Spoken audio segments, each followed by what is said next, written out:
And ఈ China దేశానికి 1949 October 1న స్వాతంత్రం వచ్చింది. వీళ్ళకు మనలాగా బ్రిటిష్ దేశం నుంచి స్వాతంత్రం రాలేదు. వాళ్ళ దేశం నుంచి వాళ్ళకి స్వాతంత్రం వచ్చింది.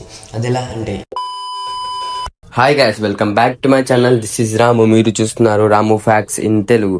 సో ఈరోజు ఈ వీడియోలో మనం చైనా దేశం గురించి పూర్తిగా తెలుసుకోబోతున్నాం. సో లేట్ చేయకుండా let start today's video. China ఇది మన ప్రపంచంలోనే 4వ అతిపెద్ద దేశం. ఈ దేశం మొత్తం దాదాపుగా 95,96,961 చదరపు కిలోమీటర్లు ఉంటుంది. మీకు అర్థమయ్యేలా చెప్పాలంటే ఎగ్జాంపుల్గా మన ఇండియాని తీసుకోండి. మన ఇండియా మొత్తం 32,80,000 చదరపు కిలోమీటర్లు ఉంటుంది. సో దీన్ని బట్టి చూస్తే ఈ చైనా మన ఇండియా కంటే 3 ఇంతలు పెద్దగా ఉంటుంది. అండ్ ఈ చైనాలో మొత్తం 142 కోట్ల మంది జీవిస్తూ ఉంటారు. అండ్ ఈ 142 కోట్ల మందిలో మగవారు 51.2% మంది ఉన్నారు. అంటే దాదాపుగా 72 కోట్ల మంది అని అర్థం. అండ్ ఇందులో ఆడవారు 48.8% మంది ఉన్నారు. అంటే దాదాపుగా 69 కోట్ల మంది అని అర్థం. సో దీన్ని బట్టి చూస్తే ఈ దేశంలో ఆడవారి కంటే మగవారే ఎక్కువగా ఉన్నారు. అండ్ ఈ చైనా దేశంలో ఎక్కువగా మ్యాండరిన్ చైనీస్ అనే భాషను మాట్లాడుతూ ఉంటారు. ఈ దేశంలో 70% మంది ఈ భాషను మాట్లాడుతూ ఉంటారు. అండ్ ఈ చైనా దేశం పాపులేషన్లో సెకండ్ ప్లేస్లో ఉంది. అండ్ ఫస్ట్ ప్లేస్లో మన ఇండియా ఉంది. మన ఇండియాలో 146 కోట్ల మంది జీవిస్తున్నారు. అండ్ ఈ చైనా దేశానికి 1949 అక్టోబర్ 1న స్వాతంత్రం వచ్చింది. వీళ్ళకు మనలాగా బ్రిటిష్ దేశం నుంచి స్వాతంత్రం రాలేదు. వాళ్ళ దేశం నుంచి వాళ్ళకి స్వాతంత్రం వచ్చింది. అది ఎలా అంటే, ఈ చైనా దేశాన్ని 1644 నుంచి 1911 వరకు షాంగ్ డైనెస్టీ అనే రాజ్యం పరిపాలిస్తూ ఉండేది. అండ్ ఈ రాజ్యం 19వ సంవత్సరం నాటికి చాలా వీక్గా అయిపోయి ఆ రాజ్యంలోని ప్రజలకు సరిగ్గా తిండి లేక, సరిగ్గా తాగడానికి నీరు లేక చాలా ఇబ్బందులు పడేవారు. అండ్ అప్పటికి వీళ్ళందరూ విసిగిపోయి ఈ రాజ్యాన్ని అసలు లేకుండా చేయాలని అనుకున్నారు. అండ్ అప్పుడే సన్ యట్ సెన్ అనే ఒక నాయకుడు వచ్చి ఒక విప్లవాన్ని ప్రారంభించారు. అండ్ తర్వాత 1911లో ఈ విప్లవం విజయాన్ని సాధించి ఆ రాజ్యాన్ని అసలు లేకుండా చేశారు. అండ్ తర్వాత ఆ దేశం యొక్క పవర్ కోసం వాళ్ళే యుద్ధాలు చేసుకొని 2 సపరేట్ గ్రూప్గా విడిపోయారు. అండ్ అందులో ఒకటి కమ్యూనిస్టు పార్టీ, ఇంకోటి నేషనలిస్ట్ పార్టీ. ఈ పార్టీల మధ్య సుమారుగా 20 సంవత్సరాల పాటు యుద్ధాలు జరిగి చివరికి కమ్యూనిస్టు పార్టీ విజయాన్ని సాధించింది. అండ్ దీని తర్వాత ఈ కమ్యూనిస్టు పార్టీ యొక్క నాయకుడు మనోజెండర్ అనే వ్యక్తి 1949 అక్టోబర్ 1న పీపుల్ రిపబ్లిక్ ఆఫ్ చైనాను ప్రకటించాడు. అండ్ అప్పటి నుంచి ఈ చైనా దేశానికి వాళ్ళ నుంచి వాళ్ళకే స్వతంత్రం అనేది వచ్చింది. అండ్ చైనా దేశం యొక్క ట్రెడిషన్ విషయానికి వస్తే వీళ్ళు మెయిన్గా 3 పండుగలను చాలా గ్రాండ్గా జరుపుకుంటూ ఉంటారు. అందులో మొదటిది చైనీస్ న్యూ ఇయర్. ఈ న్యూ ఇయర్ని వీళ్ళు లూనార్ క్యాలెండర్ ప్రకారం జరుపుకుంటూ ఉంటారు. మనం క్యాజువల్గా న్యూ ఇయర్ని ఎప్పుడు చేసుకుంటాం? జనవరి 1 లేదా December 31 నైట్ జరుపుకుంటాం కదా. కానీ వీళ్ళు అలా కాదు.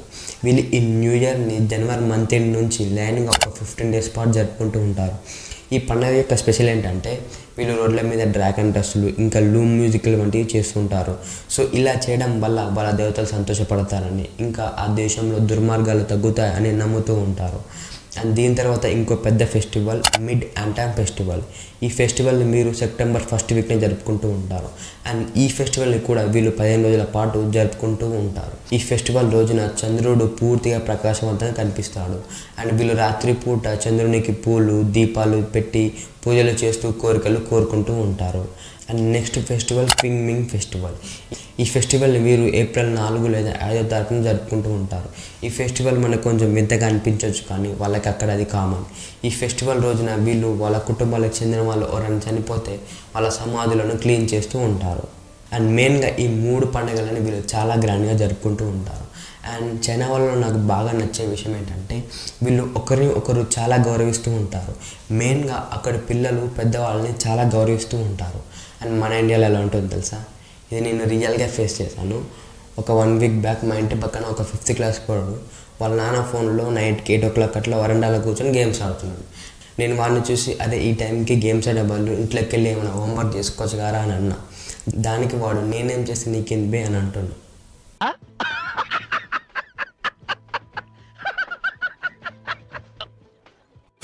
నాకు 20 ఏళ్ళు, వానికి 11 ఏళ్ళు.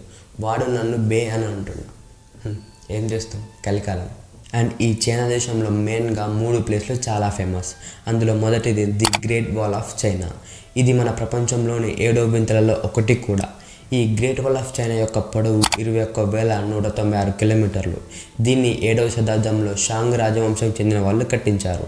అండ్ దీన్ని కట్టించడానికి మెయిన్ రీజన్ ఏంటంటే ఉత్తర దిశ నుంచి వచ్చే మంగోలియన్ తెగల వారి దారులను అడ్డుకోవడానికి, ఇంకా అక్కడి రాజులను, అక్కడి ప్రజలను, ఇంకా అక్కడి పంటలను కాపాడుకోవడానికి ఈ గోడను నిర్మించారు. అండ్ ఈ గ్రేట్ వాల్ ఆఫ్ చైనాను కట్టే టైంలో దాదాపుగా 20 లక్షల మందికి పైగా ప్రాణాలు కోల్పోయారంట. అండ్ అక్కడ చనిపోయిన వారిని ఆ గోడలోనే సమాధి చేసేవారంట.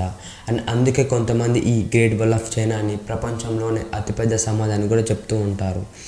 అండ్ ఇలా చెప్పుకుంటూ పోతే దీని గురించి ఇంకా చాలా ఇన్ఫర్మేషన్ ఉంది. అది చాలా ఇంట్రెస్టింగ్గా ఉంటుంది. సో ఒకవేళ మీకు కనుక దీని మీద ఇంట్రెస్ట్ ఉంటే కింద కామెంట్ బాక్స్లో కామెంట్ చేయండి. దీని గురించి ఇంకొక సపరేట్ వీడియో చేద్దాం. అండ్ మీరు ఈ వీడియో ఎంతవరకు చూసారంటే మీకు మన టాపిక్స్ ఎంతో కొంత నచ్చే ఉంటాయని అనుకుంటున్నాను. సో ఒకవేళ మీకు కనుక మన టాపిక్స్ నచ్చి ఉంటే సబ్స్క్రైబ్ చేసుకోవడం మాత్రం మర్చిపోకండి. అండ్ అలాగే బెల్స్ మళ్ళీ ఆన్లో పెట్టుకోండి. సో దీనివల్ల నేను ఏమైనా కొత్త వీడియోస్ పెడితే అవి మీకు నోటిఫికేషన్ ద్వారా వస్తూ ఉంటాయి. అండ్ ఈ రోజు నుంచి మనం వరల్డ్ టూర్ సిరీస్ స్టార్ట్ చేస్తున్నాం. అంటే మన వరల్డ్లో ఉండే కొన్ని కంట్రీస్ గురించి నా స్టైల్లో చెప్పబోతున్నాను. లైక్ ఆ కంట్రీ యొక్క కల్చర్ గురించి, ఆ కంట్రీలోని ట్రెడిషన్ గురించి, ఇంకా ఆ కంట్రీలోని మోస్ట్ ఫేమస్ ప్లేసెస్ గురించి చెప్తాను. సో వాటిని మిస్ అవ్వకుండా ఉండాలంటే ఇప్పుడే మన ఛానల్ని సబ్స్క్రైబ్ చేసుకొని పెట్టుకోండి. అండ్ లేట్ చేయకుండా వీడియోలోకి వెళ్ళిపోదాం. And next place the forbidden city. దీన్ని 1406వ సంవత్సరంలో మింగ్ రాజవంశానికి చెందిన వాళ్ళు కట్టించారు. ఇదంతా చైనాలోని పురాతన చక్రవర్తుల యొక్క భవనాలంట. అండ్ ఇందులో ఒకప్పుడు చైనాకి చెందిన 24 మంది రాజులు ఉండేవారు. ఇందులో 980 భవనాలు, ఇంకా 8700 గదులు ఉంటాయి. ది ఫర్బిడెన్ సిటీ అంటే నిషిద్ధ నగరం. అంటే ఇందులోకి సాధారణ ప్రజలకు ఎంట్రీ లేదు అని అర్థం. And next place terracotta army. ఇది చైనాలోని షియాన్ అనే నగరంలో ఉంటుంది. దీన్ని ఒకప్పుడు చైనా యొక్క మొదటి రాజు క్విన్ షిన్ యంగ్ తన మరణించిన తర్వాత తన సమాధి పక్కన మట్టితోటి సైనికుల విగ్రహాలను చేసి పెట్టమని చెప్పాడంట. సో తర్వాత ఆయన చనిపోయాక అక్కడి వాళ్ళు తన సమాధి పక్కన 8000 సైనికుల విగ్రహాలని, 130 రథాల విగ్రహాన్ని, ఇంకా 650 గుర్రాల విగ్రహాన్ని చేసి పెట్టారంట. అండ్ ఇది కొంతమంది రైతులకి 1974లో ఒక తవ్వకాల్లో దొరికాయి. ఇప్పుడు చైనా దేశం యొక్క ఫుడ్ విషయానికి వస్తే, అండ్ ఇప్పుడు మీలో చాలామంది మైండ్లో పాములు, గబ్బిలాలు, కప్పలు వస్తూ ఉంటాయి. నేను చెప్పే వాటిలో అవేమి ఉండవు, వర్రీ అవ్వకండి. అండ్ ఈ ఛానల్లో most famous food Peking duck, kung pao chicken, ఇంకా ఫ్రైడ్ రైస్. అండ్ ఈ మూట్లో మోస్ట్ ఫేమస్ పెకింగ్ డక్. ఈ డిష్ చైనాలో చాలా ఫేమస్. ఎంత ఫేమస్ అంటే దీన్ని చైనాలో చిన్నపిల్లల నుంచి పెద్దవాళ్ళ వరకు అందరూ తింటూ ఉంటారు. దీన్ని బాతు మాంసంతో తయారు చేస్తూ ఉంటారు. బాతు మాంసాన్ని బాగా రోస్ట్ చేసి దాన్ని చిన్న చిన్న ముక్కలుగా కట్ చేసి అందులో సాస్, ఇంకా ఆనియన్స్ని వేసి తయారు చేస్తూ ఉంటారు. And next kung pao chicken. Kung pao chicken అంటే ఏం లేదు, చికెన్ని చిన్న చిన్న ముక్కలు కట్ చేసి అందులో కొన్ని ఆనియన్స్ వేసి వండుతూ ఉంటారు. And next fried rice. ఈ ఫ్రైడ్ రైస్ మన ఇండియాలో కూడా చాలా ఫేమస్. దీని గురించి ఆల్మోస్ట్ అందరికి తెలిసే ఉంటుంది. చైనా దేశంలో కేవలం పురాతన గోడలు, పురాతన ఆలయాలు, ఇంకా ప్రసిద్ధి చెందిన ఫుడ్ ఐటమ్స్ మాత్రమే లేవు. మన ప్రపంచాన్ని ముందుకు నడిపే టెక్నాలజీ శక్తి కూడా ఉంది. లైక్ మామూలుగా వాడే చాలా వస్తువుల మీద కూడా మేడ్ ఇన్ చైనా అని ఉంటుంది. అంతెందుకు మనం వాడే ఫోన్లు like Xiaomi, Oppo, Vivo, OnePlus, ఇంకా హువాయ్ ఇవన్నీ చైనాకి చెందిన బ్రాండ్లే. ఈరోజు చైనా టెక్నాలజీ విషయంలో 2వ స్థానంలో ఉంది.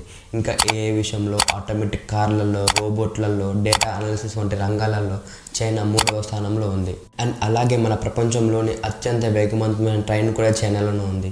దాని పేరు షాంఘాయ్ మాగ్లెవ్. ఈ ట్రైన్ యొక్క గరిష్ట వేగం గంటకు 431 కిలోమీటర్లు. అండ్ ఈ ట్రైన్కి మన ప్రపంచంలోనే అత్యంత వేగవంతమైన ట్రైన్ అని గిన్నిస్ వరల్డ్ రికార్డు కూడా ఉంది. ఈ ట్రైన్ని చైనా ప్రభుత్వం, ఇంకా జర్మనీకి చెందిన ట్రాన్స్ ర్యాపిడ్ టెక్నాలజీ వాళ్ళు కలిసి తయారు చేశారు. And that's it for today guys. ఈ వీడియో మీకు ఇన్ఫర్మేటివ్గా అనిపిస్తే మీ ఫ్రెండ్స్ అండ్ ఫ్యామిలీకి షేర్ చేయండి. అండ్ నెక్స్ట్ వీడియోలో మనం అమెరికా గురించి తెలుసుకోబోతున్నాం. సో అది మిస్ అవ్వకుండా ఉండాలంటే ఇప్పుడే మన ఛానల్ సబ్స్క్రైబ్ చేసుకోండి. అండ్ మళ్ళీ ఇంకొక ఇంట్రెస్టింగ్ వీడియోతో మళ్ళీ మీ ముందుంటా. అంతవరకు బాయ్, జై హింద్.